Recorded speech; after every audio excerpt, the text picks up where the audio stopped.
All right, please be seated.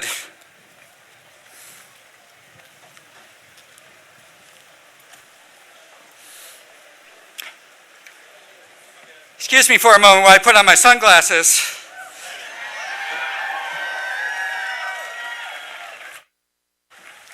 I actually can't read anything with them on. I apologize. It is a great day to be a bucka turtle loiter.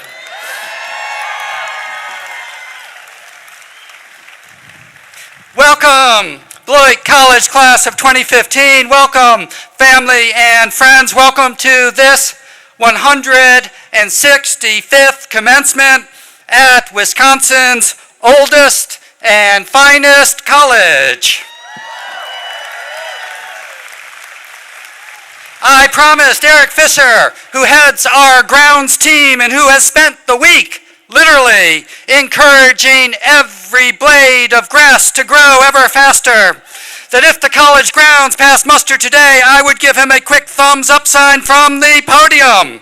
But your comfort here this weekend is not just about Eric and his grounds team. Your comfort is due to Shane Nyman and his miraculous maintenance team, Gene Redmond and the world's finest housekeeping staff, Bruce Hamilton and the Fizz Plant heroes, Ken Nilo and the Bon Appetit superstars, and the many others, including Bruce Hine and the security all-stars. Will you please join me in thanking all of these inspiring colleagues and friends and recognize their collective awesomeness?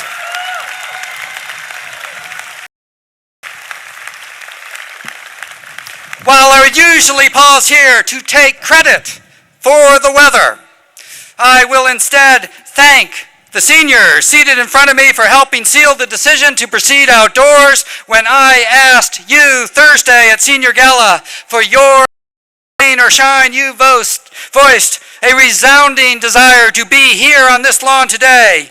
If your mothers, siblings, and grandparents get soaked, it is no fault of mine. But let me assure you, we do not intend to imperil anyone. If you require shelter, Eden Chapel behind you is open and streaming the service on stage, and in the event we see lightning, I intend to curse the heavens using language that would make a sailor blush, and then release you to nearby locations for a poor substitute of what we had planned. I will not bury the lead. Here it is. To our class of 2015, thank you for your courage, your activism. Thank you for your generosity and your integrity. Thank you for making so vivid what the liberal arts in practice really means: reflection, connection, application around essential things. Thank you for putting a stake through the heart of the myth of the Beloit bubble. Thank you, class of 2015, for nudging us to the cusp of becoming ever more the college of our dreams. The strength of your heavy lifting will be effort that pays back, rewards to students soon to come to this institution many, many times over. You cared so much about this college that you took it upon yourselves to do this heavy lifting. So very impressive. All that deserves our deepest appreciation. And none of this would have happened were it not for the unparalleled procreative powers of your fine parents. Thank you, parents, for your extraordinary efforts.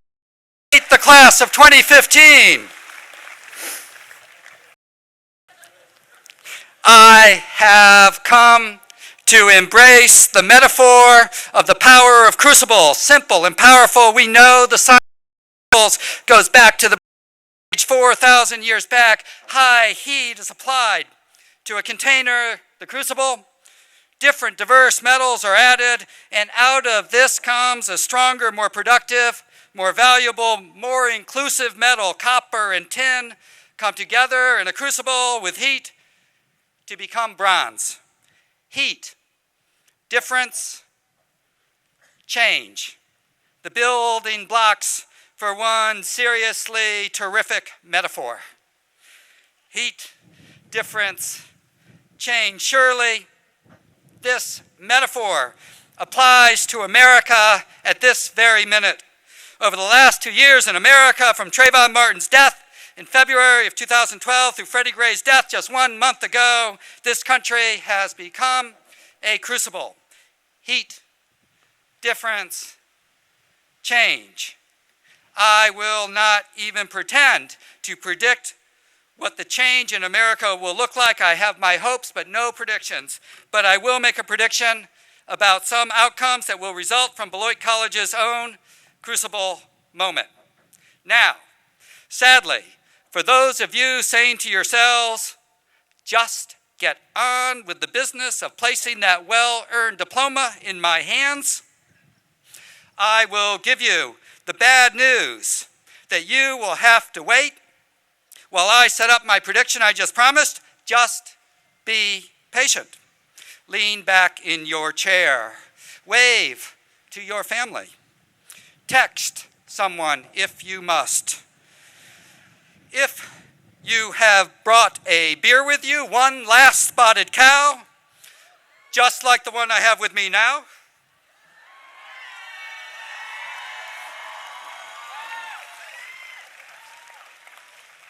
There are way, way too many cameras for me to open this spotted cow. I'll leave it for Anne. Now may be a good time to crack it open. So let me start with an easy question. How many of us would confuse Beloit College with the University of Wisconsin at Madison? How many of us would confuse Beloit College with Lawrence University in Appleton, Wisconsin? How many of us would confuse Beloit College with Beloit College? I mean it. How many of us would confuse Beloit College with Beloit College? I ask this because it is the core of a really important insight. The variability of the quality of the student experiences at Beloit College far exceeds the variability of the average quality of student experience at many, many other colleges. That is a mouthful. If you are even the slightest bit hungover, there is no way that last sentence meant anything. Let me try again. In fact, let me use the word Will Carter from an essay he just wrote for Professor Kathy Green's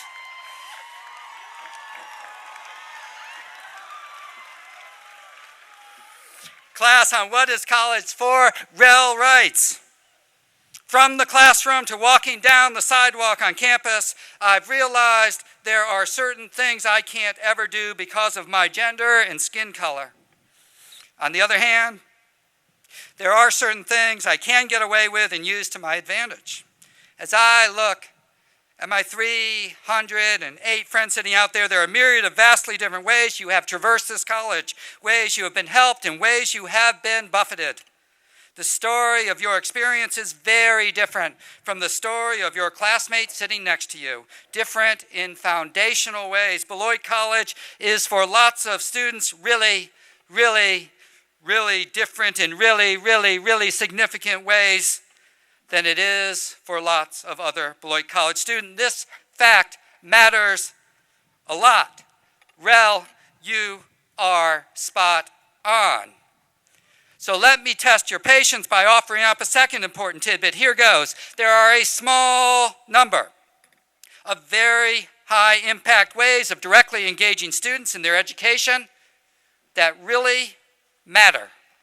These include, Number one, the degree to which a faculty or staff member, or two, or three, took you under their wing, who took the time to seek out all the talents you bring, who took interest in your well-being and your future, who trusted you to be increasingly a friend and colleague. Two, the degree to which you were pushed to do more than you thought was possible, to be to depth and complexity that cut to essential questions rocking very being. To be scolded for not really having tried your hardest. To have a faculty member tell you that they respected your talents so much that they knew you had more in you than what the last assignment you turned in demonstrated. Three, to be given opportunities to practice your increasingly mature skills explicating a complex world in and out of class, to be a full-fledged participant in the development of new knowledge, to be empowered to expand how we understand the world, even if just a little bit. And four, and herein lies a critical component, the degree to which you had opportunities to be changed by conversations with students, faculty, and staff who are different than you, to listen so deeply, so intently, so openly, that you allowed yourself to be changed, to have empathy for another perspective other than your own, while not necessarily giving up your own, yet having sufficient incremental empathy and understanding that you act differently towards others as a result of having listened to them. The degree to which you have lived and learned inclusively within this place, high impact practices, high impact habits of mind. Note that your choice of major is not among them. Parents, to the extent you have worried about your child, an art major or a creative writing major or a dance major, stop it. All of you should have worried about whether your child, whom you are so justifiably proud of right this minute, even those otherwise cute offspring who have not even started to pack their rooms. You know who you are. All of you worried about whether your child took advantage of their FYI class, or whether they were taking their integrative exercise seriously, or whether they were fully engaged in their liberal arts and practice requirement, or whether they have participated in dialogue session. You should have worried about the development of their skills and sophistication to work together with others. Others in the rich sense of that phrase, to listen together with others, to develop and change together with others, inclusively and synergistically within a world of glorious difference. At the end of the day, isn't that where all the interesting change happens? Isn't that where all interesting growth happens? Isn't that where the intelligence, the imagination, the curiosity of each of us are engaged as pathways to live lives of purposeful. The liberal arts and practice maps directly into the mission at Beloit College only when inclusion in the lives we live together and inclusion in the ways we learn together is at the heart of the enterprise. And now comes the best part. The effectiveness of a college education not only improves on average, but improves far, far, far more those who have historically experienced the college in less productive ways. When the college is focused on habits of mind, the average rises and the downside variability shrinks, potentially by a lot, to the extent the college really embraces deep in its soul the prodigious, predictive power of inclusive learning magic, unadulterated magic, and it is almost free. All it takes is focus. All of this would mostly be blah, blah, blah, gobbledygook, were it not for the following essential fact. If there is anything the last 6 months have taught this country, it is that the aspirations of America require a far greater capacity for intercultural understanding, listening, empathy, and inclusion. It is essential. If there is anything the last 6 months have taught this college, it is that the mission of this college can be far better. We get far better at being a campus that better understands how we learn together, listen together, inclusively, and how we live together, inclusively. There is simply no more practical and potentiating skill in a 21st century world at a 21st century college than that. It is this college's mission, and you can proudly claim this lesson as a signature part of your legacy. At this school, the history of this college will point proudly to a pivot point, and that pivot point will be the class of 2015. You have focused us. This is a college that changes lives. It is. But you are also students that transform colleges. This college, you have moved us. Class of 2015, you have moved us. This spring, you have taken the weight of this college on your shoulders and turned us in a new, important direction, and it has not been easy. The crucible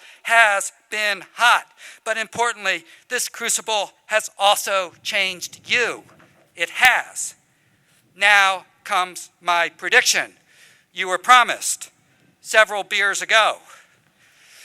You will look back on this year, 20 years from now, and this is what you will remember. You will remember those faculty and staff who cared about you, mentored you, believed in you, challenged you, helped plan your future, provided you with experiences you never could have imagined. Indeed, you will have learned years from now that this faculty and staff's impact was far, far greater than you ever dreamed at your commencement. And you will remember, in fact, you will still be close to your friends who have been your lifeblood from the moment you arrived until the present, who were the principal reasons you kept coming back for all 4 years, who loved you unconditionally, who have been there by your side for the last 20 years in ways unimaginable on your first day in campus, who are the godparents to your children, bridesmaids at your weddings, catalysts for your career, who have had your back for 20 years, your closest friends 20 years from now. And you will remember whether Dean of the College and Provost Ann Davies pronounces your name accurately on your graduation day. No pressure,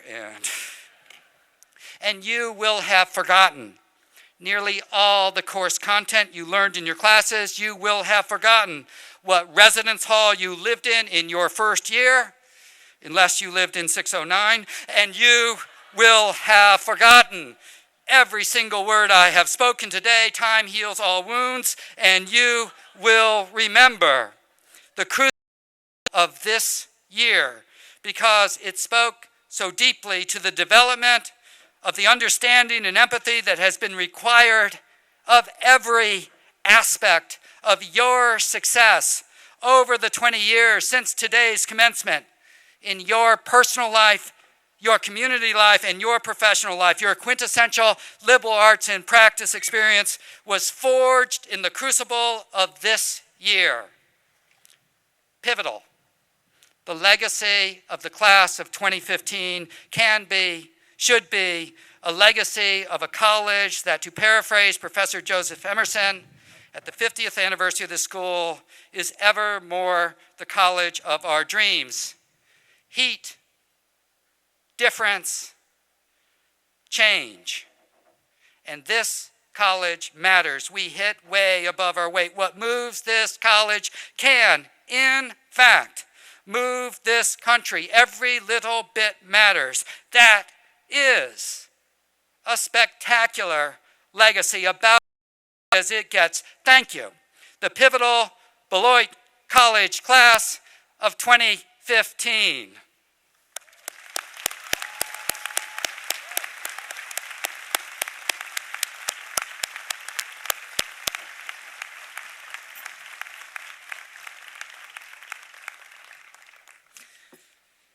Introducing our commencement speaker today is Roxana Sanchez Avila, a senior from Los Angeles. Roxana is a studio art and women and gender studies major. Not only is she a very talented photographer, videographer, and printmaker, but she is a gloriously obsessed photographer, videographer, and printmaker. Those two things are, of course, related to each other. You rarely see Roxana around campus without one of her cameras, and you never see any of Roxana's art without being enormously impressed, including her recently installed senior art show, which features her mother, who I had the honor meeting yesterday and having breakfast with today. I wonder if Roxana's mother would be willing to stand.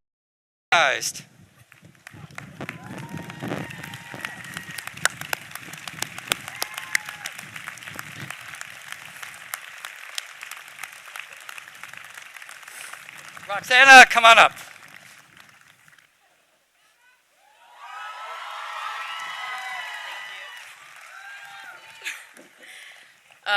Good morning, soon-to-be graduates, faculty, staff, parents, and friends. My name is Roxana Yvonne Sanchez Avila. It is truly an honor to stand here before you and introduce our commencement speaker. I believe this powerful mujer, visual artist, activist, and an agent of social change is the perfect speaker for us today because our school's mission states that we are here to spend 4 years to be empowered, to have personal responsibility and public contribution in a diverse society. She embodies these said characteristics through her artwork by creating imagery that reflects the different aspects of who we are as people. Many of you may know her through the Migration is Beautiful movement that uses the monarch butterfly as a metaphor to celebrate the millions of people who migrate every single day. She not only focuses on immigration and immigrant rights, she also creates work around women's issues, globalization, and economic injustice.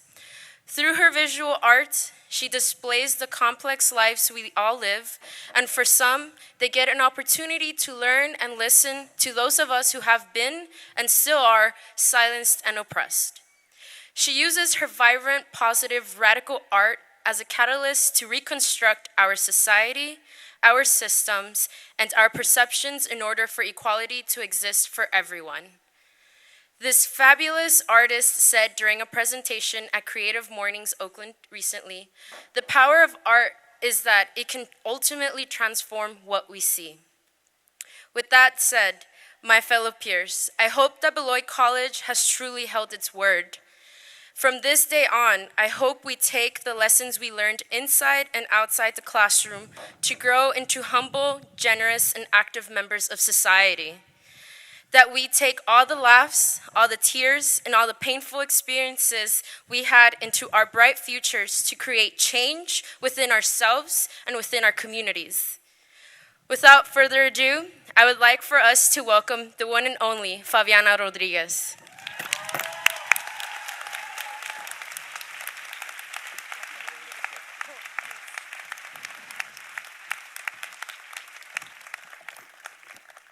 Hi everyone, I'm really excited to be here. Thank you students for welcoming me. Thank you for bringing me. Thank you, Roxana. So I was thinking about what I wanted to share with you, and I decided that I wanted to give you kind of 4 life tips from an artist activist that can really help you in your journey forward. And so the first one is to really understand the central role that art plays in transforming society and in really giving us a new way to see the world. Often we grow up thinking that art is something cute or it's something nice, but in reality, art is not a nicety. Art is a necessity. Art is what transforms our bodies. Art is what surrounds us every day, from the food we eat, to the music we're listening to the visual landscape. And all of this informs the way we think. It informs our ideas. And in many of the social issues that we're dealing with today, whether it's climate change or economic inequality, racism, or women's rights, many of us are reacting to a narrative that's already been created. In other words, often we find ourselves fighting against something right? We're fighting against police violence, or we're fighting against the fact that birth control is being taken away at various states, or we're fighting against the cuts to our education. But I also invite you to think about what does the yes look like? What is the kind of society that we want to build? What does it look like? I think often in the social justice spaces, we just get stuck in the no. And this means that we're ultimately reactionary. And I invite you to instead be visionary. The power of art is that it can help us see that which is not existing yet. It could help us see a society, for example, in which kids of color can grow up feeling equal throughout their entire childhood, where they're given opportunities to be full human beings, right? It reflects a society where gender, we don't have to live with a gender binary, where young people can grow up choosing who they want to be. So I invite you to think about what's the kind of world you want to create, and how are you going to make that happen through art. So for example, I grew up in Oakland, California, in a Peruvian immigrant family. And in the 90s, at the time, Pete Wilson introduced one of the worst anti-immigrant pieces of. This was 94, about 21 years ago. And some of the language to use at the time was the words illegal, right? These illegals are coming to take your job. They're coming to invade. In reality, I knew this was not the case. My family, many of whom were undocumented, often worked 2 or 3 jobs. And I thought about, and I invite you to think about just for a second, what it really takes for a migrant to come, to one day wake up and know that you cannot survive in your country of origin, and know that you have to go on a long journey headed north. If you're a woman, you're 80% likely to be raped along the way. Okay, these journeys where you're going to leave your family behind, you're going to leave the place you grew up, because it's your only hope for survival. For African migrants right now who are crossing the Mediterranean Sea, the likelihood of them surviving is very low. But despite this, people cross, people make the journey. The US-Mexico border, the hottest place, is in Arizona, and migrants die every day. And despite this reality, they continue. Now what this really shows is the human will to survive. In reality, many migrants are heroes. And many women right now are leaving Central America, fleeing violence in order to come. And so why use these words illegal? Why do we frame reality? It's all about the frame. It's all about how you see things. What would it be like if we actually showed migrants in their full humanity and saw them as heroes? This is exactly what art can do. It can transform the way that people think. The second thing is that I invite you to think about, once you have an idea, how do you make it real?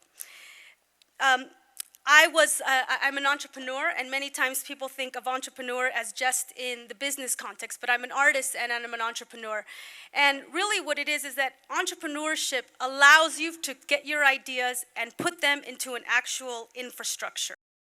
Sometimes you'll see solutions in spaces where others don't. And you have to be unafraid to really go with your passion and find solutions for it. When I was in college, I was in the middle of the dot-com boom, and I realized, oh wow, there's something called the internet.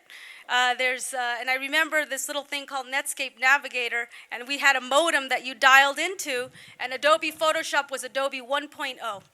And I remember thinking, like, you know, this is going to completely change the way people communicate. And so I taught myself how to code, eventually opening a web design firm. And then I realized, you know what, I'm an artist, I grew up in Oakland, and yet for 100 blocks in the flatlands of East Oakland, we didn't have a cultural center, nothing. Everything was in downtown, and yet all the communities of color, the immigrant communities, we did not have access to culture. And so at that point, I decided we needed to build a cultural center. And I began to help raise money, and little by little, that cultural center, members of my community, we created a cultural center that included housing. And then I felt, you know what? I need to take it from local to the next level. And I remember one day turning on the TV and seeing a very hateful voice on TV. It was on CNN, and his name was Lou Dobbs. And Lou Dobbs, for 10 years, went on and on about just what migrants were doing. He would say things that migrants are rapists, they're murderers, they're bringing malaria, just lies. And it was it didn't fit with CNN's brand. You know, CNN, who would say that they're the most trusted news in America. And so I helped organize a national campaign through an organization named Presente.org in order to get Lou Dobbs off the air. And what this taught me is really the power of people and the power of technology. And that once you have a vision, when you have a dream, that you have to be able to not just talk about it, but be fearless about it, be able to be unapologetic with your ideas and find the resources, find the support system systems in order to make your ideas a reality. The third thing that I want to talk about is the ways in which our actions impact the earth and the ways in which we're impacting the planet. So often you're going to be faced with choices around, especially in whatever work you go to, in how it is that you are making decisions around the people you work with and the planet. And I grew up, growing up in Oakland, California, and many of you who have grown up, whether you're coming from big cities like Chicago or Los Angeles or even New York, there's one thing that you may know to be true, which is that the number one killer of Black and Latino communities is what we eat, right? Whether it's heart disease, diabetes. And so we have to understand that there is actually an environmental issue in our communities through food injustice, or whether it's through the fact that some of us grew up near refineries, or some of us grew up in communities where there was a lot of asthma. We have a direct responsibility to the planet right now. I think that often we're not taught about the real impacts that are happening to Earth. Many of us are used to something called the extractive economy.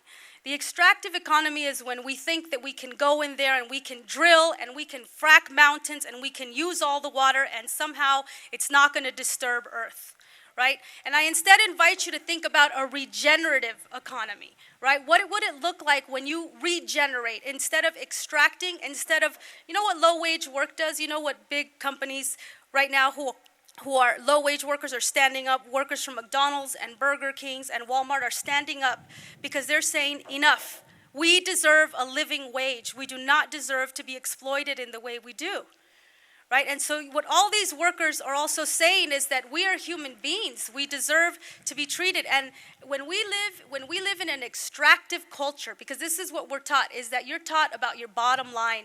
You're taught about, you push your worker until you extract what you need from your worker. You put your animals in factory farming and you inject them with hormones until you extract what you need from them. And you go drilling, we drill into the earth and we destroy the earth in order to extract what we need as humans. And you know what? That kind of economy doesn't work. In fact, it's destroying the planet. I come from a state, California, where we are witnessing firsthand the impacts of what human beings have done to the earth. And so I invite you to think instead, what does a regenerative economy look like? Regenerative means when we put back, when we understand that everything we take has to be put back. That means we invest in people.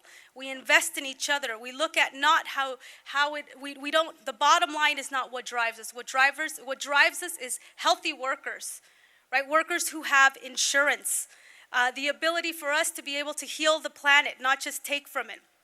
And so that's something, thinking in terms of what you all are going to do in your next steps, really think about the immense responsibility you all have in the age of climate change. You are the generation that is going to have to deal with climate change head on. Every generation inherits a set of problems that the previous generation has not been able to solve. And among those problems for you will be climate change. It will be things like global inequality, where you have the largest gap ever between those who have and those who don't. We now have a prison incarceration huge problem in this country. We are 1/5 of the global population, and yet we have, I believe, 25% of the world's prisoners. That's how many people we're incarcerating, and it's mostly Black families. The final thing I want to talk about is sex. And I'm going to talk to you about this because I think that you all are not hearing enough of this. So why am I going to talk about sex? Well, first, many of us have sex because it's the way that we connect, right? It's the way that you connect to another human being. It's how you express your love. Okay, so then you express your love, and then you decide that you want to create a family. It doesn't necessarily mean that you're going to have children. It just means you're going to create a unit, however you want to create your family. And you're going to create a family, and that family is going to create a community. So let's start at the family level. Right now, in this country, there are ways that we respect certain families, and there are ways that we don't respect other families. And I'll give you an example. Mass incarceration is tearing families apart. Okay, it's destroying families. Today, there are over 1,000 deportations every single day. Every single day, 1,000 people are deported. These are parents often of US citizen kids. Okay, so let's think about whose family we value and whose we don't. When mothers who are leaving America arrive to the United States with their kids, they're being put in family detention, in prisons, in cells. Let's not forget, when slavery happened in this country, what happened is when people arrived, families were separated. So at the core, we have to understand that our right to love who we want to love and to have the families that we want to have is an essential part of the discussion. And if you keep boiling it down, you will realize that your right to live in a society in which you have body autonomy, number one, and that you can make decisions about your body in a safe environment and that you get the education you need. Unfortunately, today we live in a culture, that rape culture, at the university level, 1 in 5 women is facing assault. Okay? That's a problem of culture. And so what would it look like? What is the opposite of rape culture? Well, the opposite of rape culture is where we teach young people to have positive, healthy, empowering sexual relationships, where we teach you how to love. And often I think, we talk about social justice in space, right? We say, yes, I want justice. I'm all for human rights. But there's something transformative in yourself too, which is transforming how you love yourself, and really standing up for our human rights to love who we want to love on our terms. And so with that, I'll close it out. Thank you. Thank you. So I'll close it out just that remember the power that you have in creating another kind of collective future. Art is about collective action. It's about envisioning another kind of society.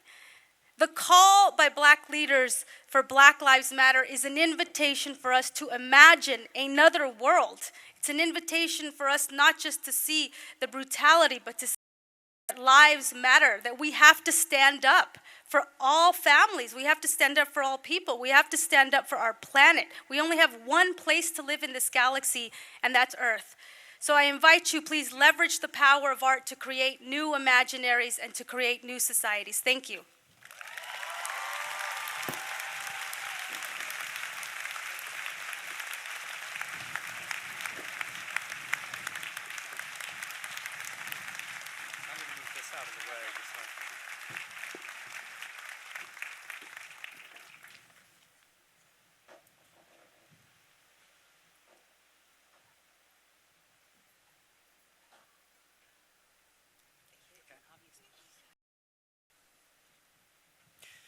The Administrative Policy Manual of Beloit College provides that honorary degrees may be granted to those whose achievements are extraordinary and who represent by their lives and works the ideals for which Beloit College stands. I now present our candidate honorary degree at today's ceremony, Favianna Rodriguez.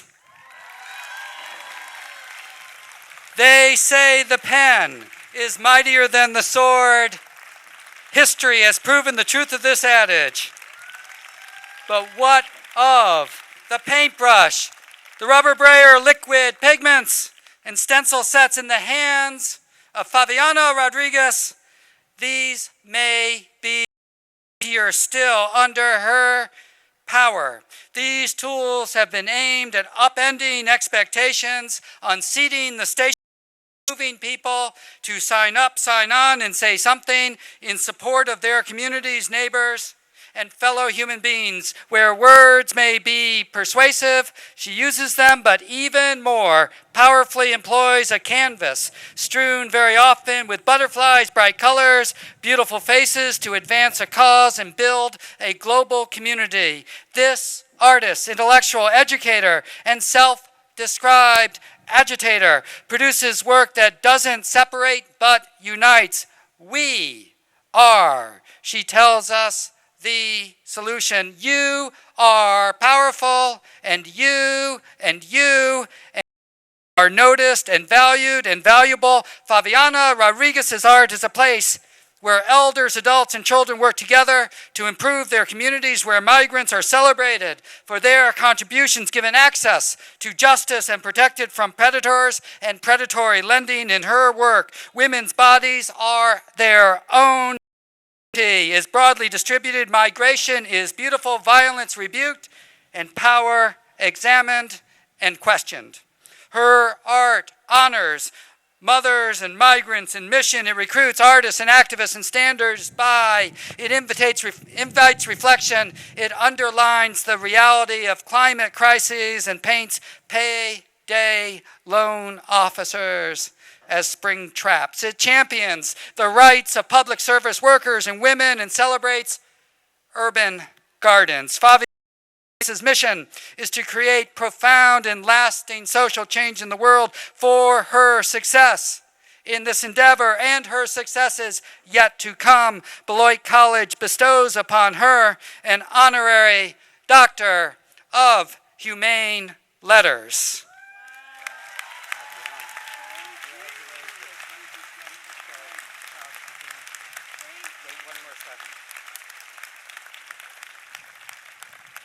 And she is sock worthy.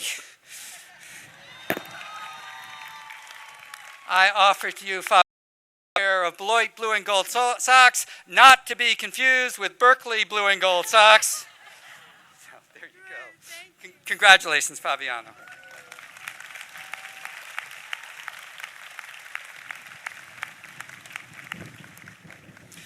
I now call upon Bob Elder, Professor and Chair of the Economics Department, to present the first candidate recommended for Emeritus status at today's ceremony. And I ask Professor Jeff Adams to join us at the podium. For 33 years, Jeff Adams has been a model of visionary leadership, academic innovation, community citizenship, alumni friendship, and high standards professorship at Beloit College. Jeff chaired the economics department for 21 of those 33 years. He created Bellmark, a market research firm whose student managers have become successes in business and trustees of the college. Jeff invented Econ Day, an annual event during which he led econ majors to sites of cutting-edge commerce in Chicago, organized panels of alumni to impart their professional experiences to current students, and orchestrated face-to-face networking between alumni and students. Jeff inspired loyalty in his former students. So when he outlined his vision for Upton forums that would serve as centerpieces for senior seminars, or when he described leadership awards that would help students put the liberal arts into practice, these alumni responded with generosity that realized Jeff's ideas. Jeff researched the economics of cities, and he put his own academic expertise into practice by transforming Beloit's riverfront into an aesthetic gem enjoyed by all who live and work in this area. But what students remember most is Jeff's quantitative methods course, a rite of passage for econ majors. The memos, client projects, and court cases of quant remain legendary in the hearts and minds of generations of Jeff's students. 857 students took quant from Jeff during the past 3 decades, and 22 got an A in the course. In this, and in so many things, the Beloit College career of Jeff Adams exemplifies courage and excellence for us all. Mr. President, I have the distinct honor and high privilege to present Jeff Adams for Emeritus status.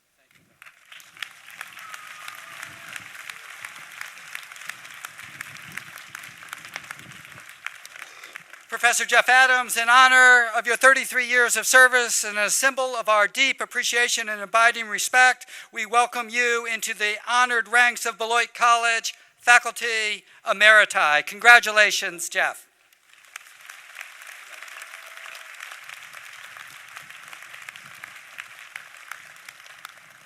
I now call upon Donna Oliver, Professor and Chair of the Modern Languages and Literature Department, to present the second candidate recommended for Emeritus status at today's ceremony.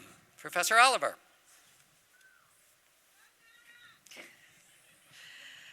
Over his 54-year career at Beloit College, Jack D. Street has inspired generations of students with his love of the French and Italian languages, literatures, and cultures. A fluent speaker of 4 languages himself, he has been a tireless advocate of the centrality of language learning in a liberal arts education, and he served as chair of the Department of Modern Languages and Literatures for over 20 years. As the founder of the college's first study abroad seminar in Rennes, France, which he directed over a dozen times, he has also been at the forefront of advancing the college's international mission. His extensive publications, including 3 books on Italian theater, as well as scholarly papers on Zola, Chateaubriand, and on the French enclave in Italy, the Valle d'Aosta, offer evidence of the breadth of his scholarly interests. In addition to his teaching and scholarship, he has generously given back to the college in other ways, most notably through his establishment of 3 language prizes and a scholarship for students studying foreign languages. Mr. President, I have the distinct honor and high privilege to present Jack Street for Emeritus status. Stand here for a moment, Jack.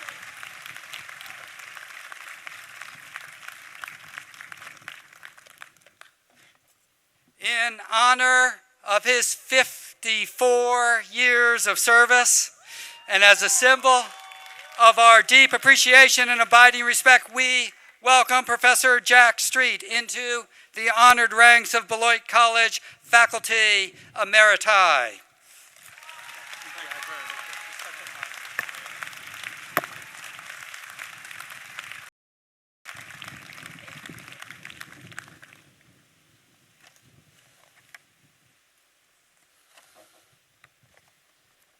I now call upon Brock Spencer, Professor Emeritus of the Chemistry Department, to present the 3rd candidate recommended for Emeritus status at today's ceremony.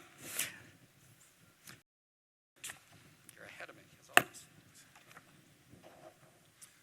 Rama Vishwanathan has had a unique impact on Beloit College as both a professor of chemistry and a professor of computer education, combining these roles successfully for more than 3 decades. As he brought rapidly developing new technologies to his students, colleagues, and the campus. From the Commodore VIC-20 computers of the 90s to today's Raspberry Pi, computer on a card, challenged his students to use new technology creatively, helped campus colleagues with laboratory and instructional innovation, and collaborated locally and internationally on projects ranging from bioinformatics to low-cost, solar-powered village school computers for developing countries. In chemistry, his ability to integrate technology into education, from laser spectroscopy and scanning probe microscopy to 3D scanners and printers, has kept his students current, and so has his dedication to developing new curricular models and interdisciplinary computer labs for molecular and data visualization and modeling. In addition to teaching, he has served as Director of Academic Computing, helping guide the campus as it joined the Internet age, and was recognized with the Phi Boon Kang Prize for Innovation in Technology-Based Instruction at Beloit. Rama's enthusiasm for each new endeavor is infectious and serves as a model for engaged liberal education.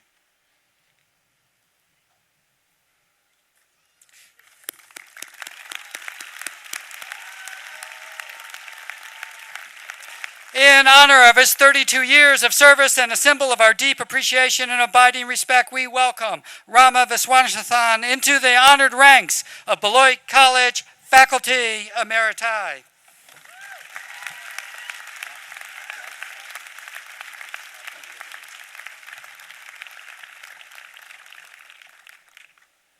The Warren Miller Blue Skies Award, voted on by the members of the Student Affairs staff, pays tribute to a member of the senior class who has helped foster good cheer, a good-humored perspective, and saving grace in the conduct of our lives together on this campus.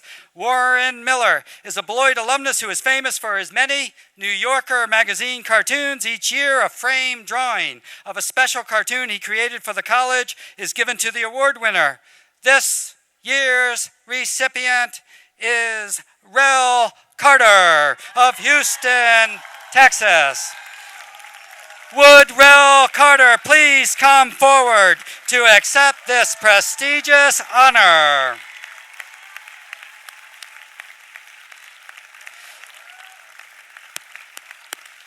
Rel's warm, outgoing, and generous presence engenders trust, respect, and joie de vivre among everyone with whom he connects. And Rel has connected with just about everyone on this campus. Who doesn't feel better after having run into Rel somewhere? Lucky us.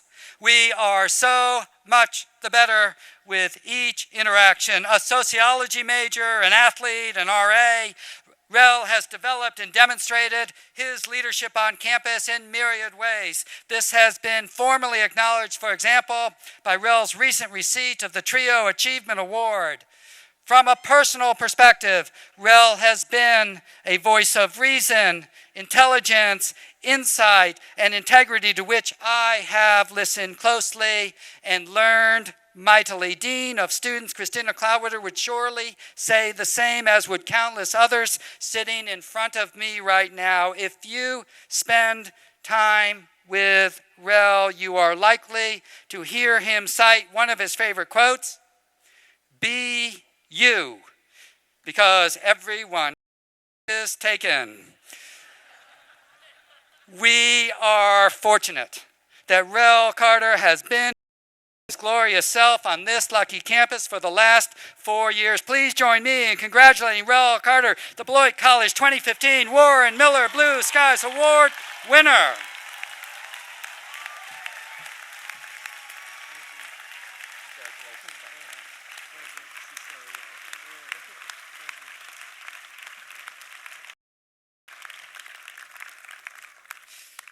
As a tribute to Martha Peterson, in her final year as Beloit's 7th president, members of the class of 1981 established a prize to go to a senior who best exemplifies the college's liberal arts traditions.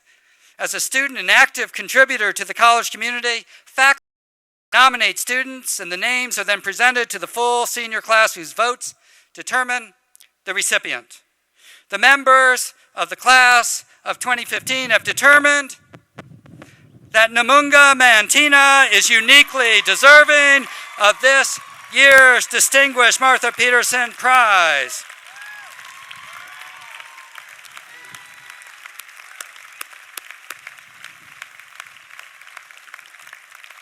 There must be 5 Namungas. How else can anyone explain the ubiquity of her presence on this campus around the most substantive initiatives? Namunga has been an unparalleled force at Beloit, both campus and community, over her 4 years. Namunga speaks with a wisdom, intelligence, insight, and maturity that is rare and special.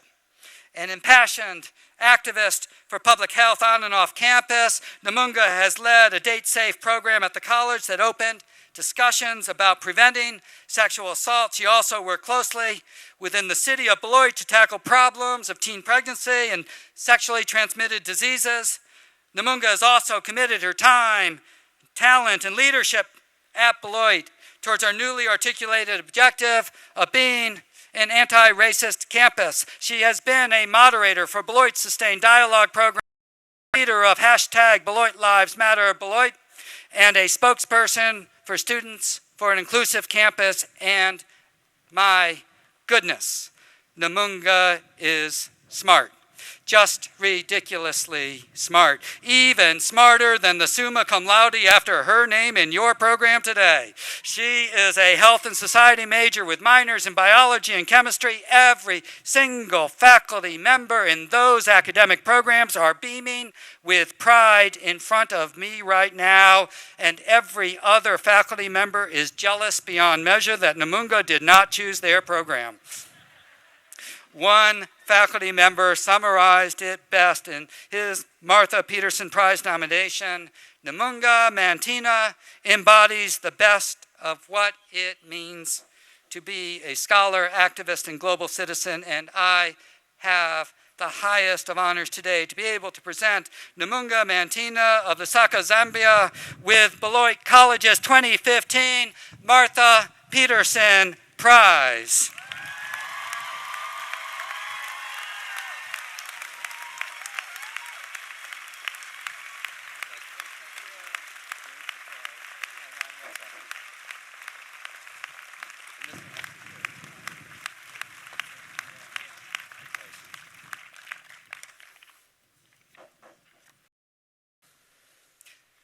Next, it is my pleasure to present Kavya Parsa, who will deliver the Class of 2015 address. Kavya, will you please come forward?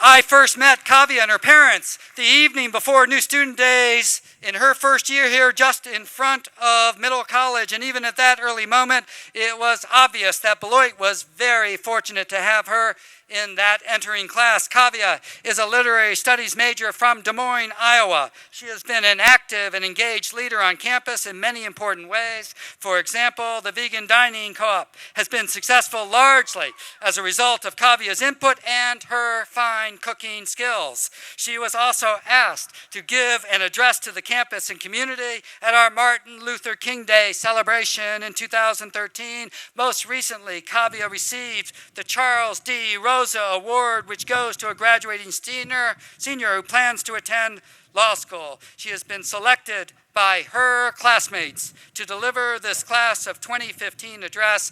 Please welcome Kavya Parsa.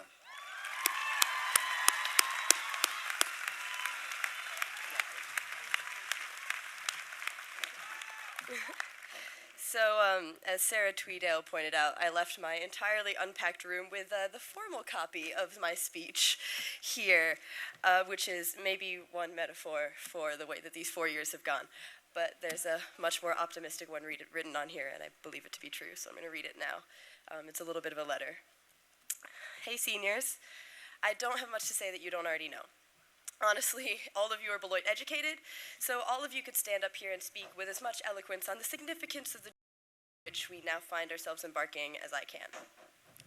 In many ways, I am here because on January 26th, when all of us wanted to close our ears to all talk of the future, I forced myself to write hundreds of words upon the subject and submit them to the senior class officers. Most of us have awaited this moment with as much sheer terror as could fit around our blind excitement. I assure you, my extra months of grappling with the muddled emotions since January 26th haven't helped me to reconcile them. I couldn't even fathom how much they'd be hitting me now until this moment. So this is all I have for you, Beloit. Fear coupled with exhilaration. I just want to remind you all about something that I'd forgotten before I started writing this address. We've all felt this before. Approaching our first day at Beloit, or packing to go abroad, before a big meet or a symposium day presentation, anticipating a first date or an orchestra solo. We have all felt ourselves forced to do something because we crazily decided that we wanted it, even though it terrified us. Take a second to relive those moments. Dry mouth, heart pounding, feet twitching to dance for joy or run for dear life at any moment. For me at least, that feeling preceded some of the best moments of my life. Writing this speech caused me to suffer a minor existential crisis, as contemplating the vastness of the future is wont to do. I wanted to tell you all, seize the moment, because tomorrow may never come. But what does that actually mean after 4 years spent acquiring a degree solely for the benefit of our careers? Do we put aside our lofty goals for the fulfillment of today, or do we dedicate today to the hope of a brighter tomorrow? These are questions each of us must decide for ourselves. All I have for you is terror and excitement. If I have learned anything after 4 years trying to put the liberal arts into practice, it is that sometimes instinct is much more valuable than intelligence. Some decisions, no matter any and all evidence to the contrary, are the right ones just because they are. From today onwards, we have an endless array of decisions to choose from.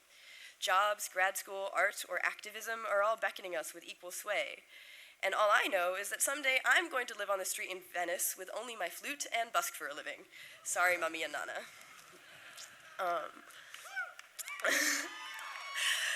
My point is that no one can make decisions for us anymore.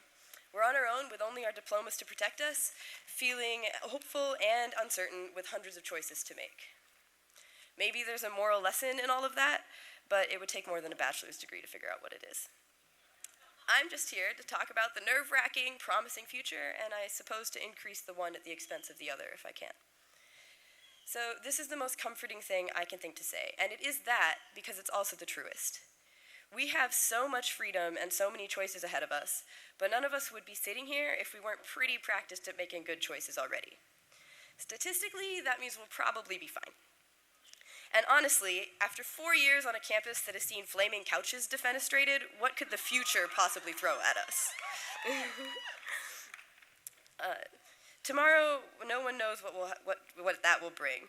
But today the sun is shining and everyone is wearing silly hats. This one courtesy of Megan Caves at 10 a.m. this morning, another metaphor. Maybe there's reason for joy to outwear fear, at least a little. I don't honestly know. So this is the coda bit, and the wind, which is scary because that means that all of this is really over. I should quote someone, or thank someone, or make a joke, or reflect upon the, quote, ineluctable significance of an ending, as one person who graduated college to become a thought catalog writer once put it. So there. Now I've joked and I've quoted. Thank you so much, Beloit, for everything. The future is approaching, and I am growing more terrified and excited by the millisecond. But hey, that may be a very, very good thing.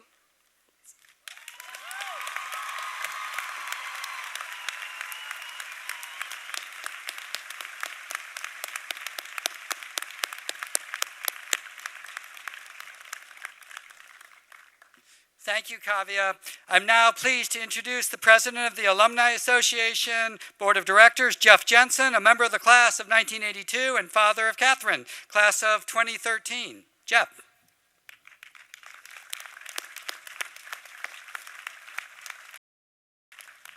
It's my great privilege, on behalf of the Beloit College Alumni Board, to formally welcome the class of 2015 to the Beloit College Alumni Association. And I'm certain that the questions going through your mind are, what in the world is the Beloit College Alumni Association? Well, there's no application you need to fill out. There's no application fee. There's no vote for you to get in. There's nothing you need to pay. There's nothing you need to do. And if you do nothing, you will always still remain a member in good standing. Within broad parameters, you cannot be kicked out. So now the question becomes, what is the value of being in the Beloit College Alumni Association? And the answer is all around you. I need only to point it out. You know, the buildings on campus are beautiful. The curriculum here is world class. The instruction you receive from the professors is outstanding. But if you're being honest with yourself, what really has informed and defined your 4 years here at Beloit is not that, but it's the people all around you. Your classmates, professors, the administration, and therein is the value of the Alumni Association. It's your opportunity. It's not an obligation. It's an opportunity to not only maintain those relationships, but to build relationships. As the president pointed out, the experience of the class of 2015 is different than the experience of the class of 2014.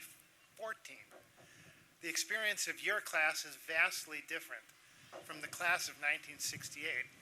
And the value of the Alumni Association events is to meet these people and compare experiences and build on it. It's an association you want to be a part of. So once again, welcome.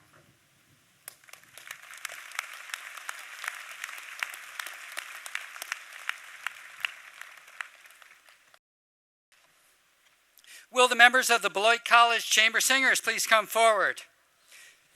While they make their way onto the stage, we should acknowledge, after one night's reflection, that yesterday's baccalaureate may have been the finest in the 165-year history of Beloit College. Let's thank Kathy Green, Aria Shannon, Laura Young, Moe Higa, Yeji Lee, Allison Smith, Devin Brenner, Lizzie Jenkins, Sarah Miller, Daturia Lindu, John Kaufman, Sarah Dweedale, Lucas Dronzek, Alicia Kurtz, Rick Blond, Kiara Carosa, Osha Waterdew, Julia Helmet, Taja Hereford, Miranda James, Namunga Mantina, and Danny Wright for their fantastic baccalaureate.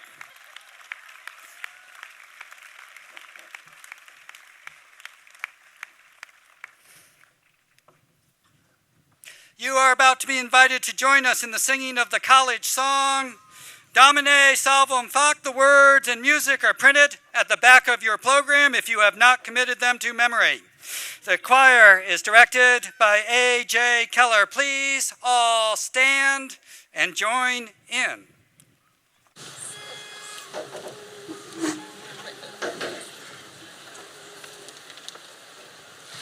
Domine salvum fac, patria nostra, Americam, et exaudi nos in die qua invocat Perilus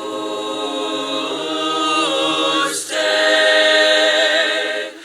Domine salvum fac, alla mater nostra, Beloit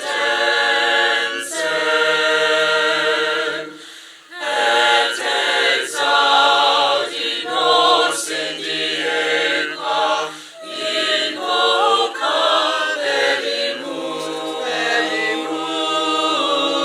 te.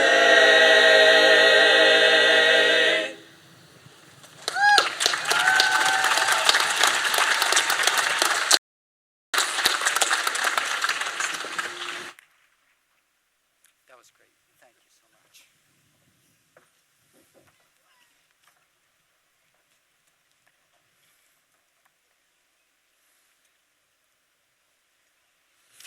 I now call on Stouffer D. Bartol, class of 1988, a member of the Board of Trustees, to bring greetings to the graduating seniors on behalf of the trustees and to present the board's statement of authorization for the granting of Bachelor of Arts and Bachelor of Science degrees at today's exercises. Stouffer, would you please come forward? Good morning and good afternoon. On behalf of Beloit's Board of Trustees, I am pleased to extend our best wishes and congratulations to all members of the class of 2015 and to their families and friends. It is my pleasure to inform you that the Board of Trustees has authorized the awarding of appropriate degrees at this year's commencement exercises to all such candidates as have been certified by the registrar and approved by the faculty. In accordance with these actions, and on behalf of the Board of Trustees of Beloit College, I now call upon President Scott Bierman to confer these awards pursuant to the legal authority vested in the Board of Trustees under the charter granted by the legislature of the Territory of Wisconsin on February 2nd, 1846.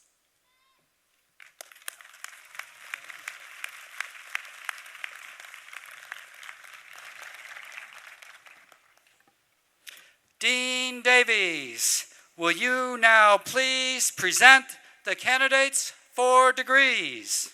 Mr. President, I first have the honor to present the candidates for the degree of Bachelor of Arts. Will these candidates please rise and commence coming forward?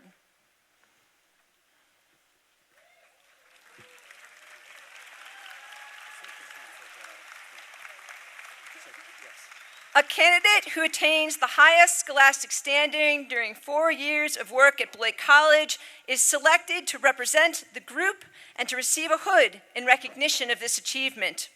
By action of the appropriate authorities and with the approval of the faculty and the Board of Trustees, the candidate so chosen to represent the candidates for the degree of Bachelor of Arts at this 165th commencement exercise is Alexander Scott Carnes, from Coatesville, Pennsylvania, whose degree is awarded summa cum laude. Will this candidate please come forward? In accordance with the recommendation of the Dean of the College, on behalf of the faculty and the Board of Trustees of Beloit College, and by the authority vested in me, I confer upon you the degree of Bachelor of Arts. The token of the hood now placed upon you confers upon all the candidates whom you represent the degree of Bachelor of Arts, together with all the rights and privileges thereunto pertaining.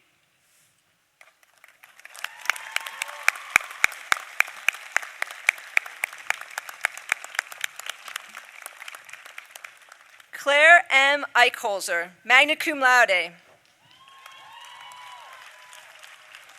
Francesca Verson Alfano, cum laude. Philip Daniel Amsden, magna cum laude. Samantha M. Anderson, magna cum laude. Zadal Kazaya Uraya. Jacqueline Delia Ashby. Catherine Emma Atkinson, summa cum laude, Departmental Honors Russian, Departmental Honors Sociology. Holiday Bars, cum laude. Adriana Marie Baldwin. Sarah Ballesteros. Marin Maria Banda, magna cum laude. Krista Berry, summa cum laude. Samuel John Becker. Ashley M. Belkey. Jordan Lewis Bobbitt, cum laude. Dominique Marie Bodo, cum laude. Emily Ann Lee Fu Bonazola, summa cum laude. Isabella Francesca Velasquez Booker. Alexander Lee Boyd, magna cum laude, Departmental Honors Sociology. Nathan Andrew Brault, cum laude. Marley Obayashi Brunig. Devin Brenner. Elizabeth Austin Buckholz. Marie Therese Burkhart, cum laude. Helen Carey Bush, Departmental Honors Creative Writing. Olivia Canizares. Eric Carlson, cum laude. Maximiliana R. Carlson. Madeline Carpenter, summa cum laude. Raul Langston Carter.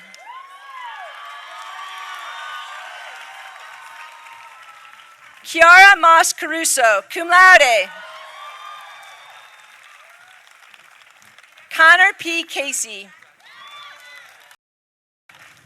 Mary Kathleen Simakaski. Emma Louise Clark. Bethany Mariah Clark, cum laude. Sebastian Russell Klein. Tyler M. Coleman. Epiphany Cynthia Compton. Mark Thomas Conway. Daniel Carell, magna cum laude, Departmental Honors Education Youth Studies, Departmental Honors History. Margaret Joan McKee Kress, summa cum laude, Departmental Honors Sociology. Dylan John Davis, cum laude. Brittany Rose de Alicante, summa cum laude. Anna F. De Leon, magna cum laude. Rhiannon M. Decker. Sarah Harris DeLong, summa cum laude, Departmental Honors Health and Society. Hannah Denny, cum laude. Patrick Ian Donovan, magna cum laude. Hope Marie Doucette, summa cum laude, Departmental Honors Religious Studies. Zachary Gage Draus. Lucas Stewart Dronzik. Hao Lin Du, magna cum laude. Emily Claire Ebner. Eric Christoph Enderlein, cum laude. Reed Stevens England. Vivian Lauren Enriquez, cum laude. Andrew Keith Epps, magna cum laude. Jia Yun Fan, summa cum laude, Departmental Honors Psychology. Ting Ting Fan, cum laude. Ding Shi Fang. Andrew Pearson Fenneman, cum laude. Jacob William Fisher. Roseanne Margaret Freck, cum laude.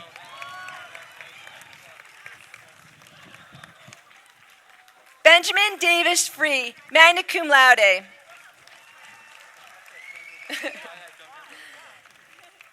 Nathan Emerson Fritz, magna cum laude. Maya Ocean Furukawa, magna cum laude, Departmental Honors, Creative Writing. Andrew Blake Garcia. Zoe River Lucid Gearman, cum laude, Department of Education and Youth Studies. Adam Philip Grady, magna cum laude. William Keaton Guthrie Gross.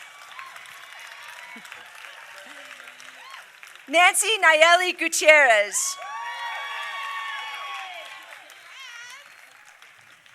Emma Sophia Smock Gutchin, cum laude. Brenda Guzman. Miriam Esther Guzman. Jarek Bryce Habecker.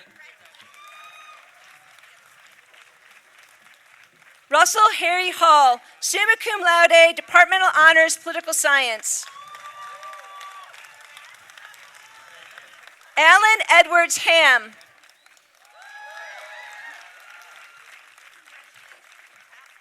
Jonathan Ross Hammond, cum laude. Anna Elizabeth Hartz.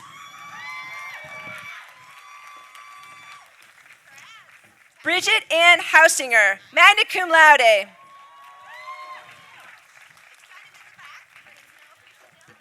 Natalie Hurd. Nadia Lucia Hecker O'Brien, magna cum laude. Julia Patricia Halmead, cum laude. Taja Denise Herford.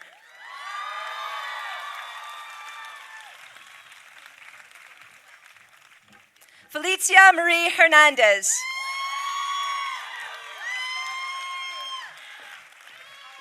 Kalego Hitz Jr., cum laude, Departmental Honors, Media Studies. Aurelia Ann Hoft March. Rachel Fiona Tatiana Hominick, magna cum laude. Crystalline J. Hoover, summa cum laude. Tyler Patrick Horvath. Otis Carter Howell Jr.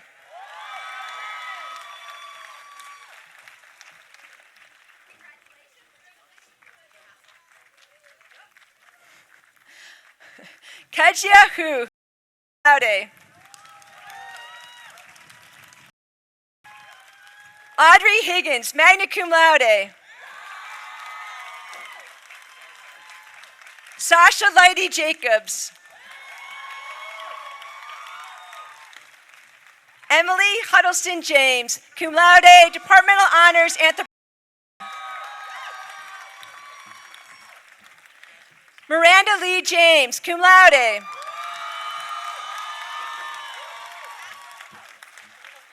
Hei Chung, cum laude.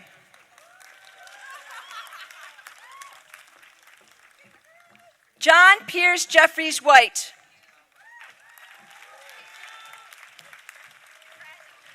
Elizabeth Marie Jenkins. Gaija Jia.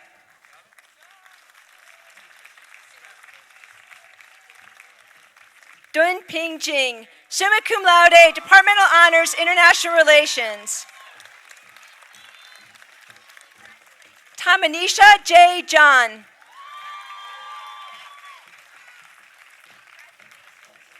Jennifer Amy Johnson, summa cum laude, Departmental Honors, Creative Writing. Karen Lucy Jones, summa cum laude.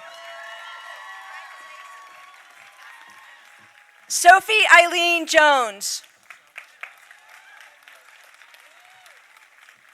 Mathieu Jungwirth, summa cum laude, Departmental Honors, International Relations. Tate R. Keller.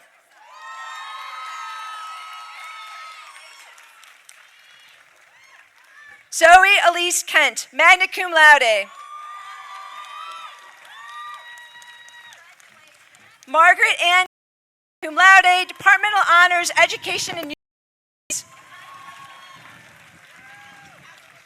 Bradley John Kaiser.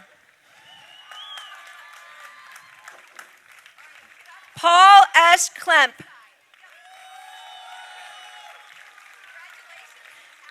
David W. Kavarik.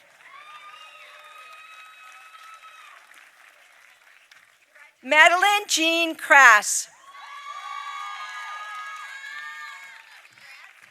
Gavin Jackson Kehoe Kratzky. Elise Kruger.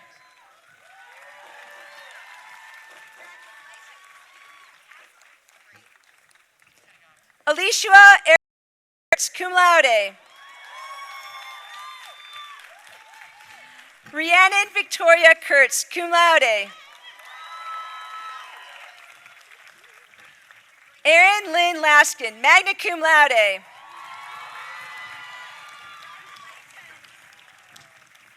Alexander William Lawrence. Micah Lehman.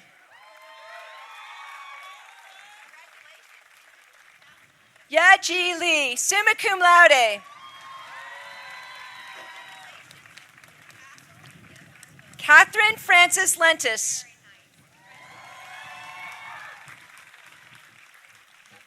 James M. Lahane. Sarah D. Lisevich, magna cum laude. Mung De Leo, magna cum laude.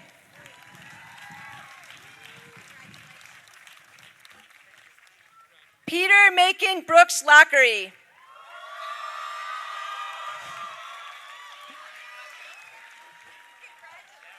Mayu Lopez, magna cum laude.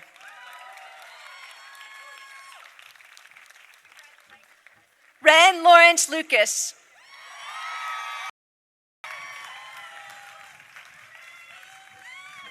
Rachel R. Machunsky, cum laude.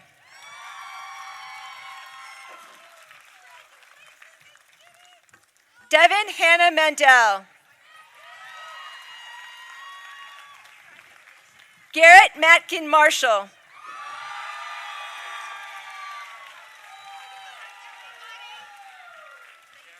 Stephanie Mayo, cum laude.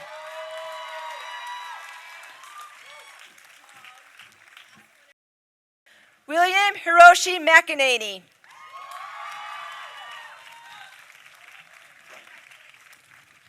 Devin Jibri Mc.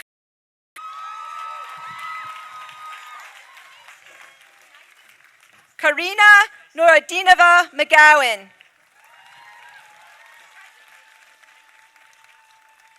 Hannah S. McNamee, summa cum laude.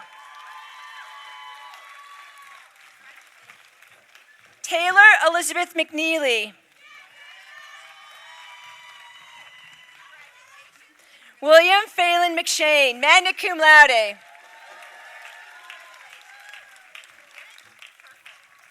Maria Ann Mears, cum laude, Departmental Honors History. Catherine Young Metcalf, cum laude. Sarah Ellen Miller, Departmental Honors Dance.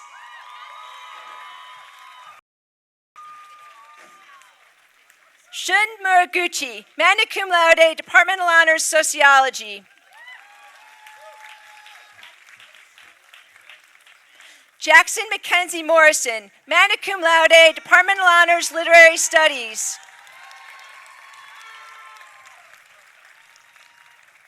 Nathan Robert Muckley.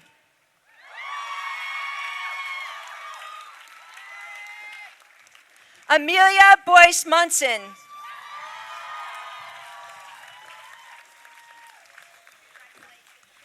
Peter Andrew Nattinger.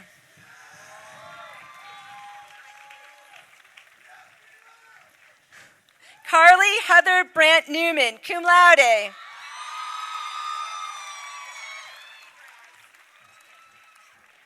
Min M. Win Hu.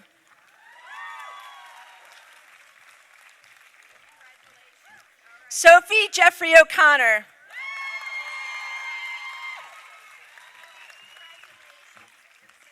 Dustin Lee Pollock.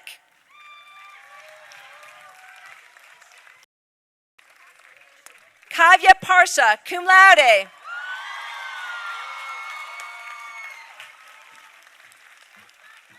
Caitlin Nicole Patterson, summa cum laude, Departmental Honors Critical Identity Studies, Departmental Honors Sociology. Alexandra Pavlovich, magna cum laude.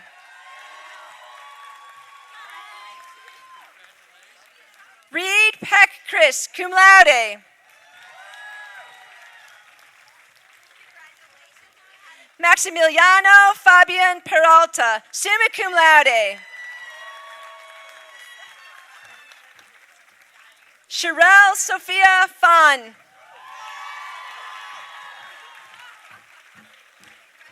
Michael Andrew Quevedo, cum laude. Santiago Quintana Garcia, summa cum laude, Departmental Honors Literary Studies. Hathaway Brooks Rawlinson, cum laude, Departmental Honors Education and Youth Studies. Maura Kristen Reagan. Alexandria Ann Rayfeld, cum laude.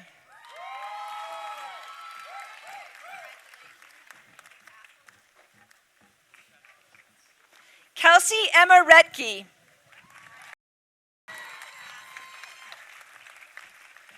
Emma D. Richards, cum laude. Siri Ann Ricola.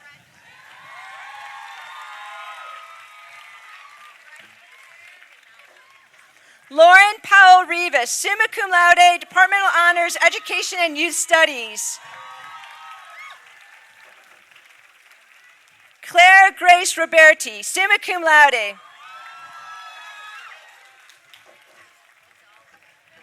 Julia Ruth Roach, summa cum laude, Departmental Honors Health and Society.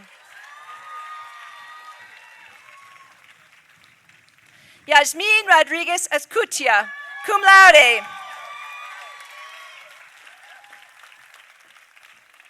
Nicholas Brian Rail, cum laude.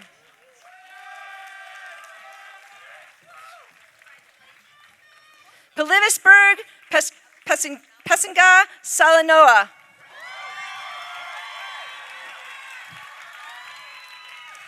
Megan Ann Salm. Alida Sanchez. Roxana Ivan Sanchez Avila.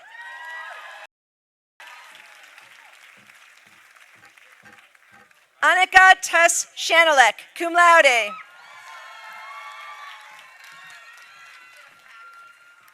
Haley Mae Schiff. Paola Yeneth Schnabel. Joseph Edward Sewell, cum laude. Sarah Indigo Shatton. Sarah Olivia Sherrard. Matthew Weeby Siebert, cum laude. Allison Jane Smith, summa cum laude, Departmental Honors International Relations, Departmental Honors Russian. Ethan Kretschmar Sofia, magna cum laude.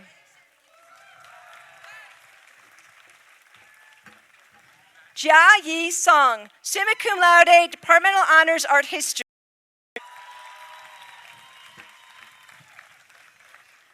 Alexandra Clarice Spiroff.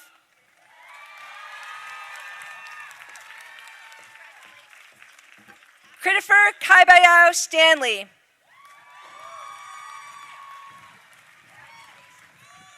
Jonah Luke Stoller, summa cum laude, Departmental Honors Psychology.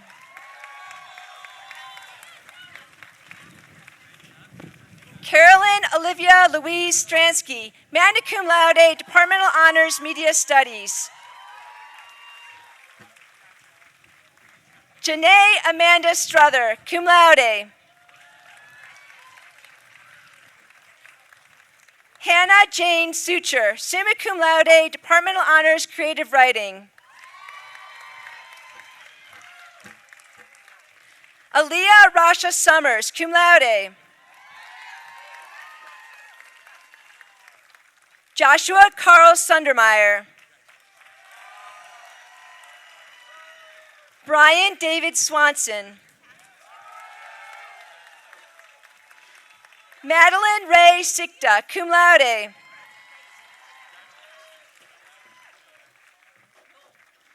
Alyssa Taubin, summa cum laude, honors in a self-design major. Isabel Rose Taylor, magna cum laude, Departmental Honors Creative Writing. Jessica Erin Tedrow, cum laude. Haley Lynn Thomas.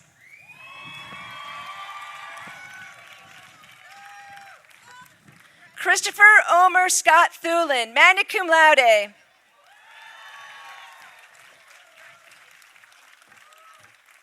Hanna Vatskova, summa cum laude, Departmental Honors Education and Youth Studies.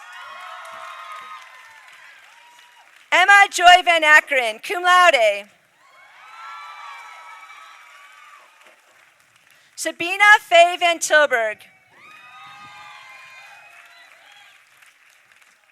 Julian Schlenker Vanacek, summa cum laude.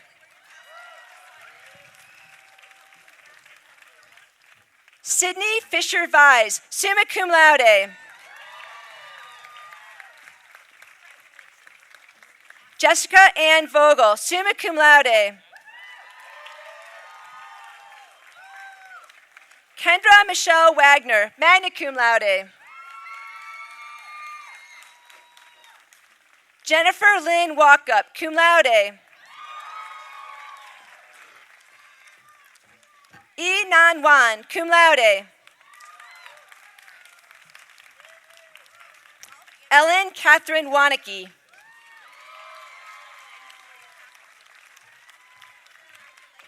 Chen Shi Wang. Faye Alice Wassinger, magna cum laude. Osha Waterdew, magna cum laude, Departmental Honors Education and Youth Studies. Nicole Elizabeth Weber, magna cum laude, Departmental Honors Religious Studies. Sarah Lewis Weller, cum laude.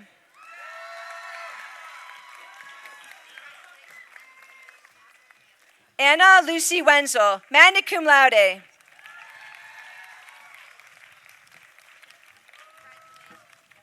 Osea Lydian Whitaker DeVault, magna cum laude.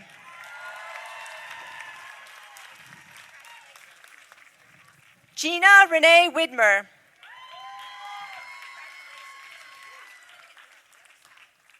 Sarah Frances Williman.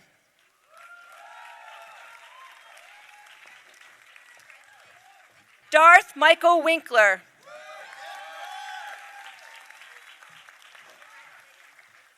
Dina Kaiser, summa cum laude, Departmental Honors, Health and Society.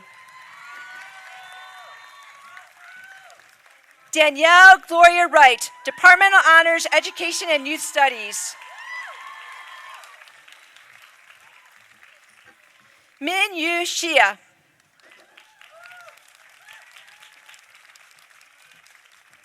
Shi Jia Shu. Magna cum laude.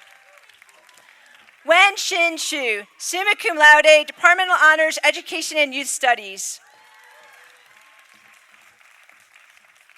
Chen Shui Yen.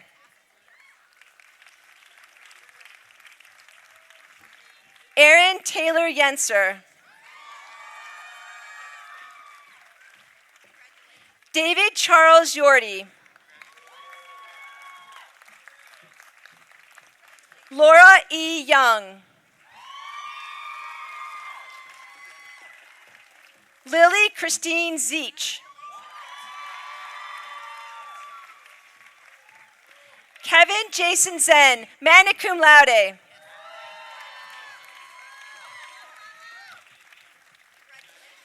Isabella Francesca Velasquez Booker.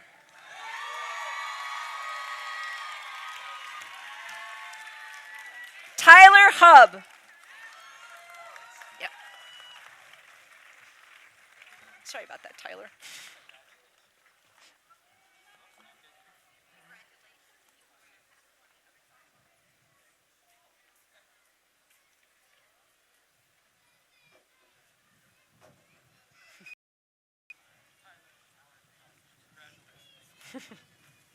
Mr. President, I next have the honor to present the candidates for the degree of Bachelor of Science. They should be lining up.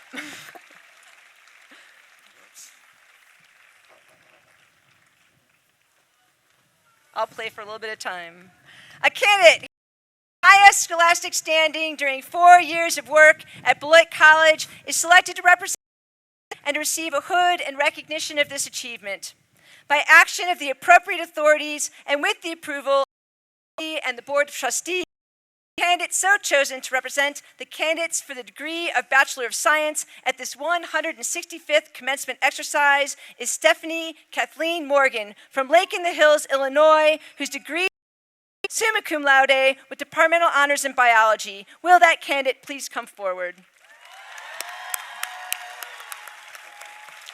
In accordance with the recommendation of the Dean of the College, on behalf of the faculty and the Board of Trustees of Beloit College, and by the authority vested in me, I confer upon you the degree of Bachelor of Science. The token of this hood now placed upon you confers upon all the candidates whom you represent the degree of Bachelor of Science, together with all the rights and privileges thereunto pertaining. Congratulations, Stephanie.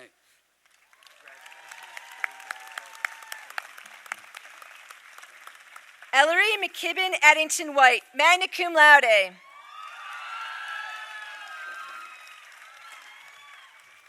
Aravis Keziah Albert.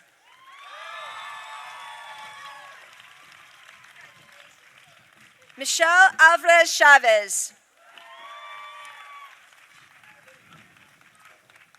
Taylor Stewart Amory. Ann R. Bardo, cum laude. Holly Jo Behrens. Hugh Timothy Berglund.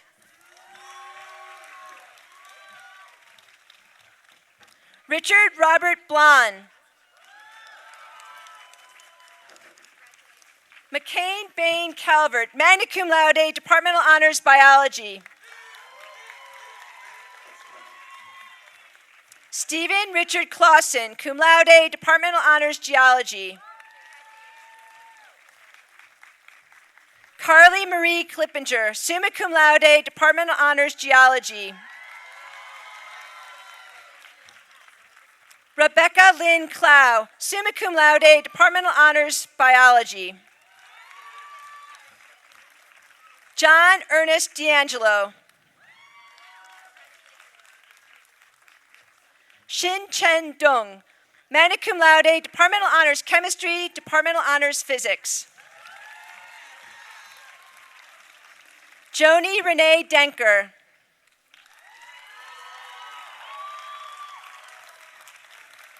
Donald Dominic Dill, cum laude. Emily J. Dorjath, cum laude, Departmental Honors Biology.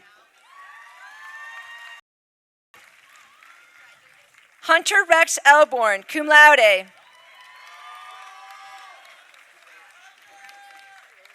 Isaiah Michael Farley.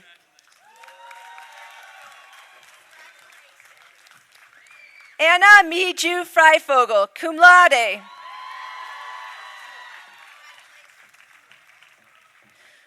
Julianne Margaret Grunhagen, summa cum laude, Departmental Honors Biology. Alex M. Haid. Jay Hines, magna cum laude.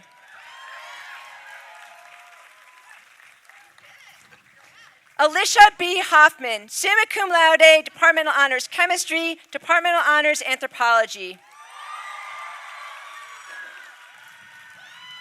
Sarah Elizabeth Holmes, magna cum laude, Departmental Honors Geology. Sarah Catherine Irick, Departmental Honors Biology.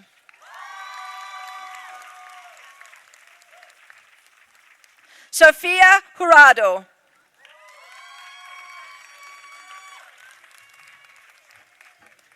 Gordon Andrew Kane.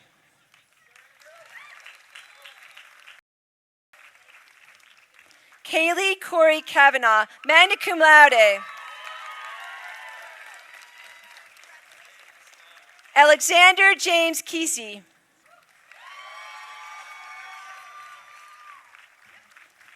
Elizabeth Kolbeck, Departmental Honors Physics.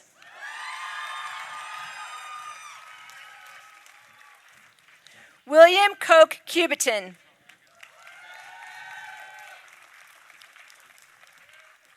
Taylor Page Larson, cum laude. Eden Elizabeth Duba Mock, magna cum laude.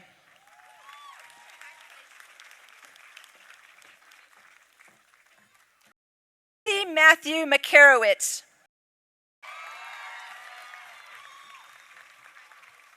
Namunga Mainza Mantina, summa cum laude, Departmental Honors, Health and Society.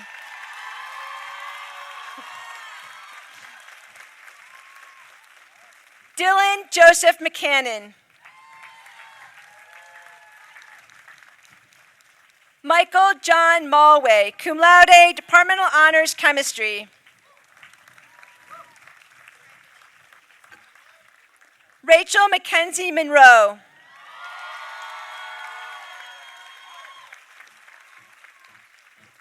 Melina Montesino, cum laude, Departmental Honors Biology.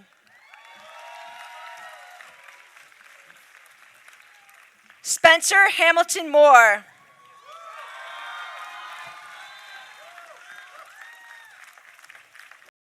Kelly Norton, summa cum laude, Departmental Honors Geology. Jacob Edward Parrott.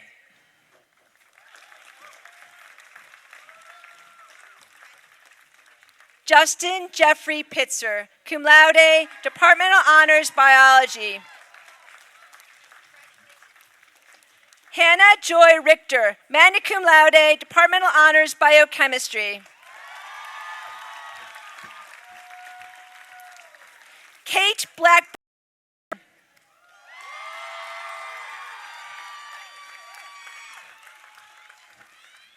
Johnson J. Saba, cum laude, Departmental Honors, Biochemistry. Seth Donald Sanderson, magna cum laude. Elizabeth Jane Shelley. Matthew Thomas Underwood Sherrill.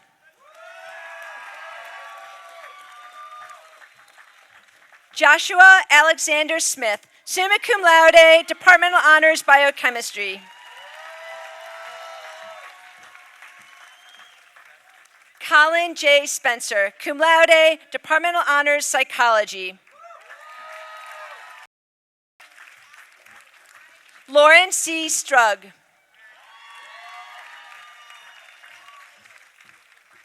Alexa Marie Chagreau, summa cum laude, Departmental Honors, Biochemistry.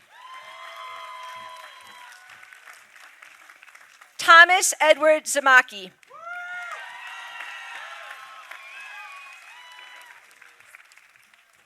Kirsten Akiko Takaki.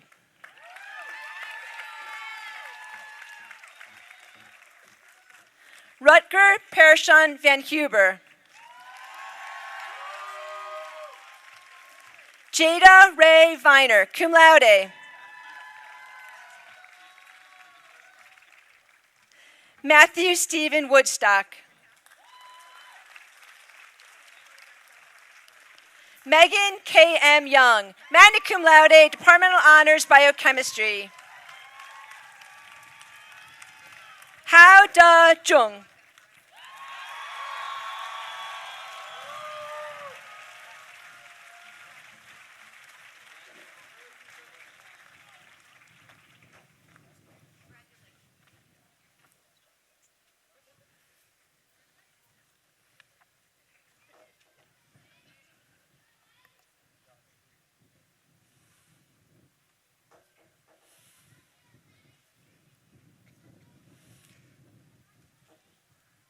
Friends and family, it is a great honor to present to you, my friends, the class of 2015.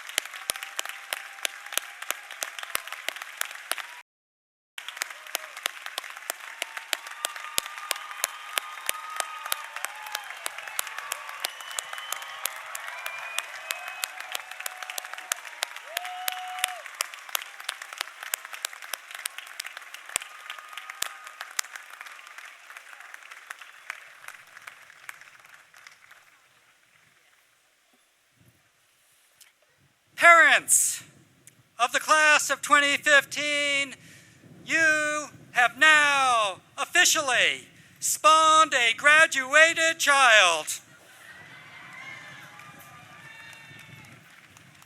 I wonder if the graduating class of 2015 will take a moment and look around you and, if possible, find your family. As much as this day is about you, you would not have gotten to this point were it not for them. I hope me in taking a moment to thank your families.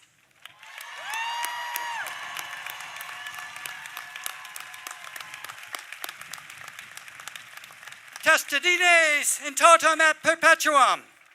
Turtles all the way down.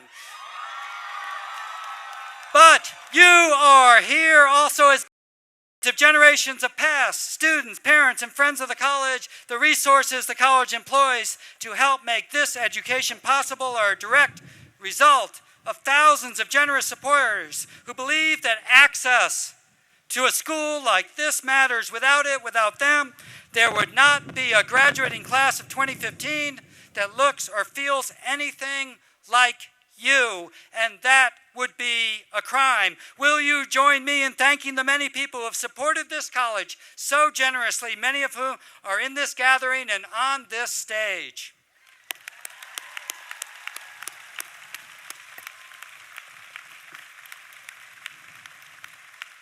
Testudines in totum et perpetuum. Turtles all the way down. Now, take a look around at the faculty and staff that are here today. If you asked any one of them what it is that keeps them working at Beloit College, they would answer without any hesitation that it is you.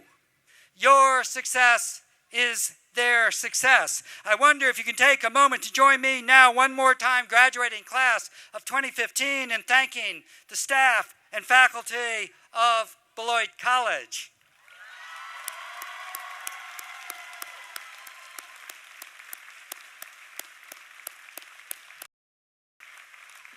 Testudines in totum et perpetuum. Turtles all the way down. And while we are on the subject of turtles all the way down, the vision we probably all share when I utter this phrase is something like each turtle enjoying each other's close proximity.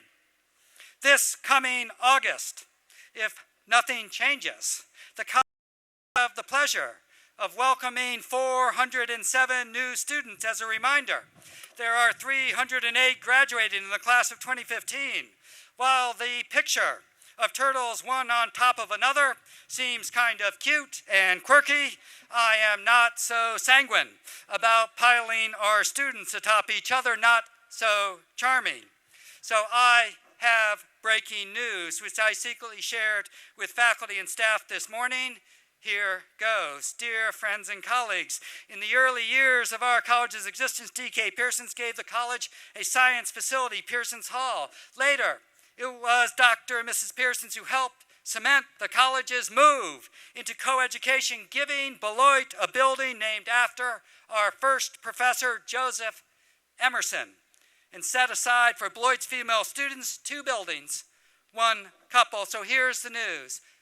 Jim and Nancy Packard, Beloit denizens, Beloit College grandparents, and extraordinary contributors to the Beloit community have given Beloit College a lead gift for reacquiring and renovating Emerson Hall.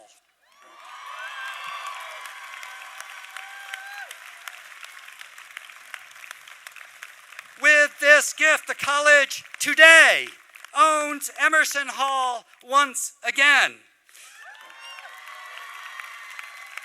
This will add about 60 distinctive, historically and exceptionally interesting apartment-style beds to our portfolio of college options, none of which, unfortunately, the class of 2015 will reside in until they return for their 5th-year reunion in June of 2020.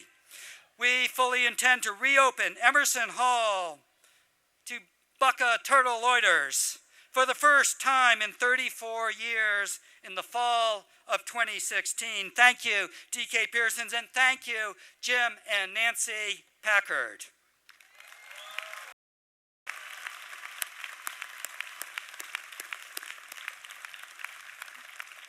Aaron Chapin, the college's first president, said of the early alumni of this college something that I and future presidents will be able to say about you. Alma mater looks fondly on your faces. Her heart swells with worthy pride as she reviews the lives you have been living since you went out from her charge, and she borrows the honors you have won and wears them as jewels for her adornment today.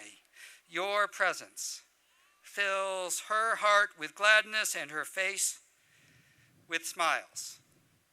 So it has been, and so it is. As you travel, Miranda James, to Fort Lewis College, will use your experiences as an RA and your occasional acerbic sense of humor to good advantage as an administrative leader in their residential life program. Your alma mater's heart swells with worthy pride as you rejoin us, Caitlin Patterson, for an honors term where you will help us develop ways to reduce sexual assaults on college campuses while at the same time avoiding concussion, as you too rejoin us, Namunga Mantina, for an honors term at Beloit where you will connect wellness to aspects of social identity prior to a future in medical school. Your alma mater's heart is filled with gladness. As you begin your graduate studies in studio art at the Chicago Art Institute, Jai song, on your sure to be successful postgraduate career,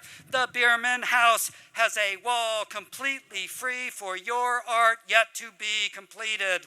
As you unleash your talents at the Environmental Defense Fund in Boston, right after you run 31 miles in the Kettle Moraine Ultramarathon Relay Maggie Kress, you will be activating your passion for economics, sustainability, and sociology to make a difference in our future. Your alma mater looks fondly upon your face as you start to feed your current obsession with Mexico by traveling there this summer, following up on your past obsession with Cuba, Andy Epps, and as you leave the editorial post at the Round Table, having completed one of the finest years in the long history of the Round Table, Kelsey Recke, and take up your new position at Beloit's own ABC company, your alma mater prepares to wear your honors like charms, and your alma mater intends to unabashedly borrow the honors. You will Sarah Miller and Ren Lucas and Josh Smith and Santi Garcia and Rel Carter and Roxy Sanchez Avila and Ellery Edison White and Laura Young and the pivotal class of 2015. The value proposition of this college is embodied so gorgeously embodied in my friends in front of me, the class of 2015, Beloitish, Beloited, Beloiters. Come back soon, and soon after that, and then again, I promise, we will leave a light on for you. Thank you, and congratulations. It is, as always, at Beloit College, Turtles all the way down. I invite the class to stand and participate. Our dean and provost of the college has requested a moment of airtime. Well, we want to welcome Wen-Lin Do back. Her flight was late, but she's here now. So if we could have her walk across the stage and celebrate, that would be great.